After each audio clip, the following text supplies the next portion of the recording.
I thought maybe that this should be maybe the last one, or at least a tie-up video to my story, and then if I get enough questions about anything specific, maybe I'll try to do a video on those type of things. So as far as the Hebrew thing, I started following. Now, I want to be careful about this because I said that I would never follow another man to believe. And so I've been very dedicated to that I was not going to follow any human being to any belief. Not that I wouldn't question and talk to people, but I was going to be a Berean and double and triple check every single thing that I had heard. Because, I mean, I can't possibly learn. You need a community of people. And so I have good friends that I trust that I would ask them questions, but I also double check. But I felt like I was being led to different sources of information. And one video that I came upon, and then again, it was during this period of time I was working outside and listening in my earbuds. This was after all of this happened, but I came upon this delightfully sarcastic rabbi. His name was Rabbi Greg Hirschberg, and the video that I came upon was, "Holy cow, does it matter what we eat?" And I was listening to it. I thought it was really interesting, and it made me laugh so much. Like, I love sarcasm. It's like my favorite sense of humor. And so I just laughed through the whole thing, but I was just like, I don't know why I believe what he's saying is the truth. Like, and one thing I love about Rabbi Greg is that he is very clear to say, like, Judaism is not the problem. But is Judaism the answer? No, it's not.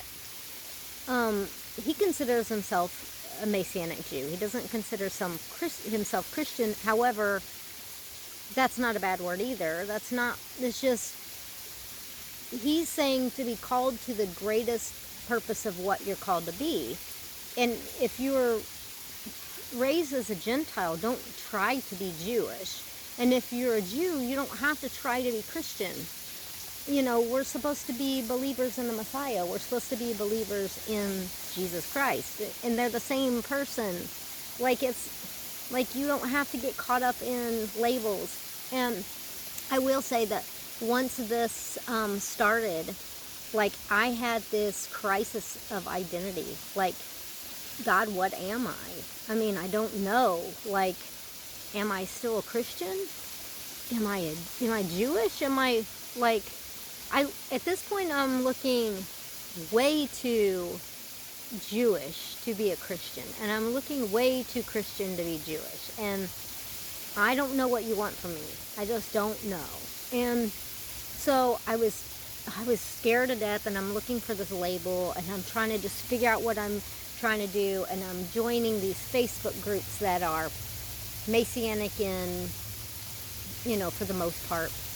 And yeah, you got to be very careful of that too, because you can get some way far out there, just as if Christianity has all these literal thousands and thousands and thousands of denominations. Denomination means division. What Satan meant a long time ago. He wanted division. And so there are all these denominations, but you can get in the same thing in the whole Messianic community. And there's some pretty far out weird people out there. I've been targeted by anti-missionaries. I looked into the whole Hebrew roots movement, and that can get really weird.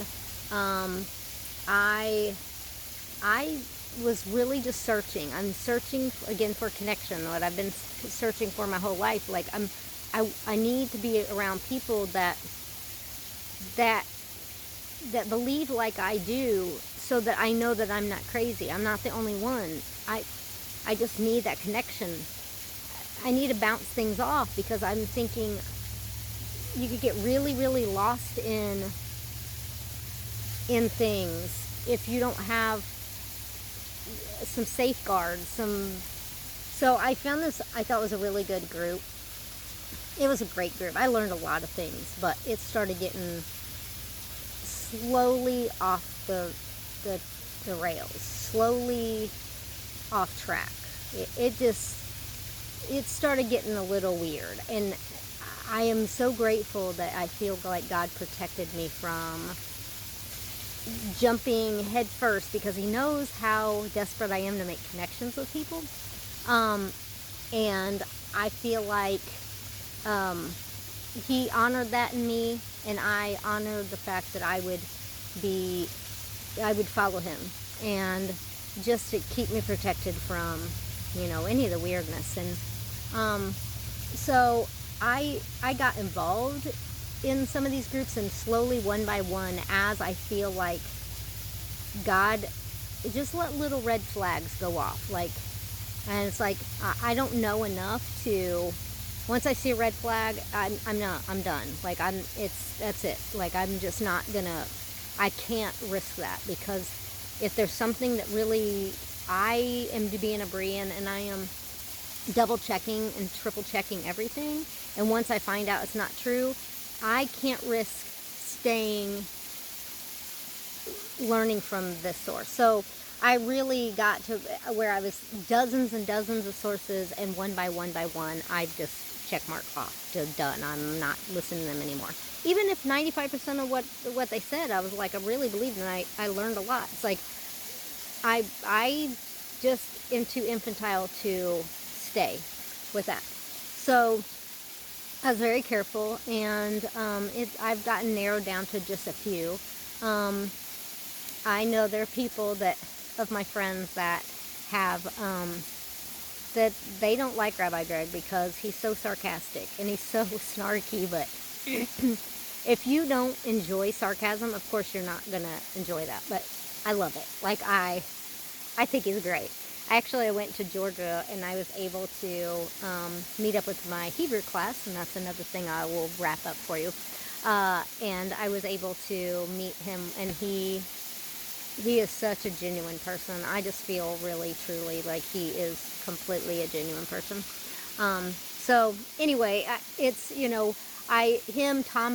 Tom Bradford, very reputable source. He is the complete opposite personality of Rabbi Greg. He's very low-key, very calm, very knowledgeable, highly, highly, highly knowledgeable, and I really like him too.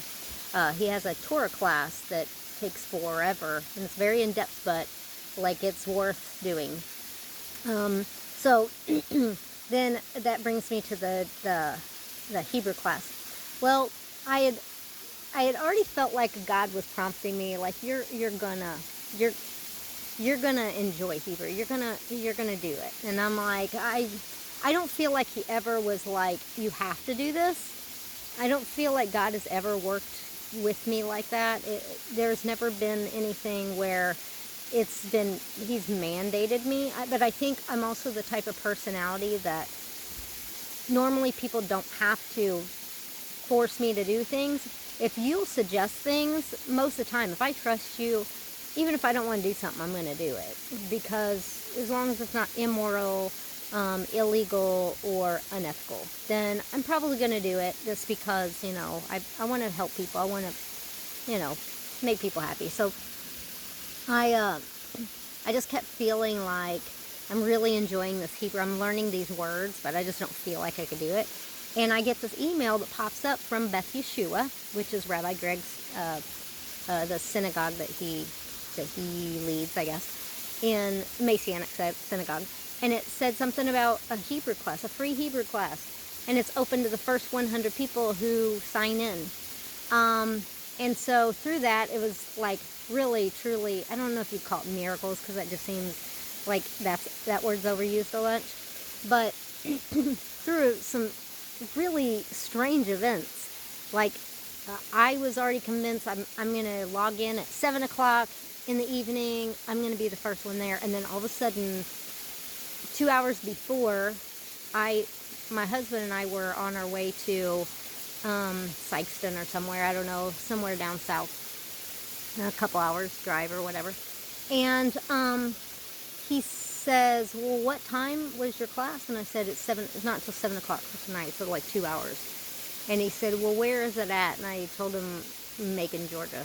And he said, well, are you sure that the time is not Are you sure that the time zone is not different? And so I'm like, I didn't think about it. It didn't say time zone, it just said 7 o'clock p.m. And so I looked it up. I was like, oh no, I'm not going to make it home in time. So he takes me. Actually, I had dropped off my car to get it fixed, so I had to pick it up on the way back. So I've got 10 minutes until my class starts, and it's online. I'm like, I don't know what to do. And so I pull into Walmart parking lot, and I try to log in, and I was one of 100 people that got in. There were over 300 people that tried to log in for this class, and so I was so fortunate. And so over the course of that, I think there are like 9 of us left. This has been over a year that I've been learning Hebrew. Now, it's biblical Hebrew. It's not conversational Hebrew, so I cannot go and speak Hebrew. I can kind of read it. Like, I can't make sense of everything. But so over the course of this time, yes, I have been taking a Hebrew class. I'm still in it. We're taking a summer break right now. But that has been such a blessing and breaks open the Bible like, oh, you would not believe. Like, really wouldn't believe if you just gotta learn some Hebrew words. You just have to. Like, you'll see. Every single, in the Old Testament, every single person's name, just look up what that name means in Hebrew. Every single place name, every, like, location, every mountain, just look up what it means in Hebrew. It's amazing. It really is amazing. So, okay, the whole food thing, the Levitical food stuff. I started just being obedient, and I eat according to Leviticus. My husband does not eat according to Leviticus, and there is no contention in my home. It's not an issue in any way, shape, or form. If he wants bacon, I mean, I'm even willing to cook it. I'm not against touching it. It's not like that I'm that super strict, but I'm just not going to put it in my body. God asked me not to, and so do I feel like that if I mess up that something bad's going to happen? No, not in any way. Not at all. I think, am I permitted to eat it?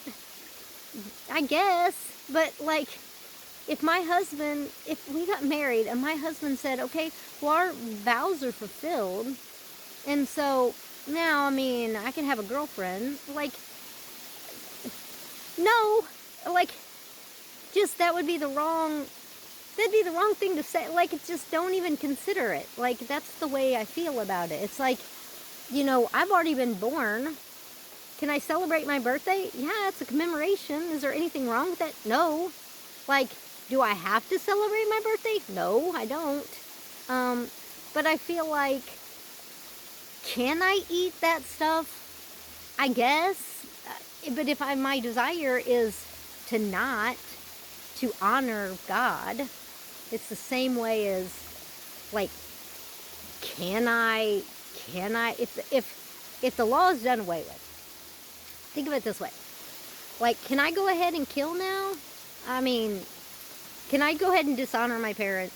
Like, oh, okay, well, no. Those are the 10 Commandments. You still got to live by that. But, like, there's so many other things that I think that's the wrong question to ask. Can I? Like, I mean, I'm in a covenantal obedient relationship with God. I have made this covenant. Like, it's not a consideration to me to break it. Like, it's not important enough for me that I am so self-centered that it's like, but this is what I want, and so therefore I'm going to not do what you asked me to do. That's just the way I see it. My husband doesn't see the value in it. Do I think that he is a sinner and going to go to hell because of it? No. If you don't feel called by God to do this thing, like, then I'm being legalistic by telling you have to. That's wrong. And I think equally, people that say, well, if you're doing that, you're spitting in God's face. No, you're being legalistic the other way. This is what God has called me to do, and I'm sorry, but I'm going to listen to what he says. I'm not going to listen to what you say. I trust him way more. Even my friends that I trust greatly. I'm sorry. This is just the way it is. So, does my husband celebrate the feast? No, he doesn't. Like, he's listening. He did actually do Passover with me this year. Like, would I say he was into it? No, but he tried. And that's all I can't even expect that. I can't expect it, but I was grateful. I was grateful that he tried, because he knows it's important to me. But did I beg him and say, you really need to do this? And no, I wasn't. No, it's not that way. It's not that way at all. And so, those are just some of the ways that I think, you can't be overly particular about some things. Like, I'm particular about what God asked me to do, but I'm not going to be particular about what it looks like for other people. And if you have a problem with it, then you have a problem with what God's saying, so you need to go talk to him, because I don't have a problem with it, and I don't think he's got a problem with it. So, I don't know. If there's anything else that you'd like to know that needs to be tied up, I guess ask me, but as far as I know, then I think this is, like, you've kind of heard a little bit of my story.